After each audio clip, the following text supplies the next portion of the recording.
D'abord la revue de presse. La chirurgie esthétique va-t-elle trop loin ? Se demande ce matin le Parisien aujourd'hui en France. Le secteur connaît un boom inouï, et pas seulement parce que le coût des opérations est en baisse, surtout parce que nous sommes entrés dans une ère de l'apparence. La faute à la diffusion d'images médiatiques idéalisées, aux selfies, à la surexposition sur les réseaux sociaux. Pourquoi pas ? Après tout, chacun est maître de son corps, de son image. Mais attention aux dérives, prévient le Parisien, dont une journaliste a enquêté, a consulté sous couvert d'anonymat plusieurs chirurgiens et a constaté que le business de la beauté a attiré quelques praticiens plus intéressés par le bénéfice que par le bien-être des femmes ou des hommes qui viennent les consulter. Attention donc.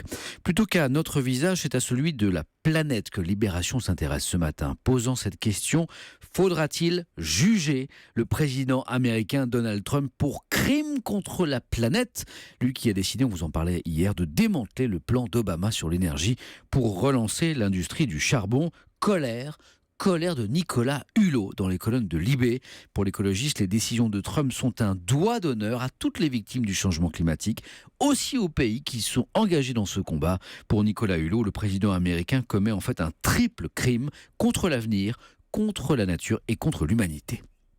Colère toujours, mais de l'humanité cette fois, parce que aujourd'hui s'achève la trêve hivernale, on vous en a parlé ce matin dans nos journaux, la trêve hivernale des expulsions locatives. Le journal souligne qu'en 15 ans, les décisions judiciaires d'expulsion pour un pays ont augmenté de 80% en raison de la hausse des loyers, de la stagnation des revenus les plus modestes. Et l'UMA accuse le quinquennat Hollande de n'avoir pris aucune mesure significative pour inverser cette tendance. Enfin, à propos de tendance toujours, mais côté présidentiel maintenant, à la une de l'opinion, le mystère du vote caché. Ce mystère que le camp de François Fillon se plaît à invoquer ces derniers temps, estimant qu'une partie des électeurs n'avoue pas aujourd'hui leur intention de voter au final pour le candidat de droite.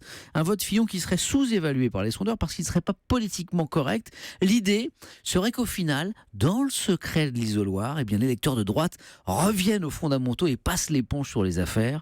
Bon, l'opinion n'y croit pas trop à ce vote caché, mais bien plus à l'indécision, rappelant qu'à ce jour, 43% des électeurs n'auraient pas encore fait leur choix. Elle n'est pas jouée, cette présidentielle.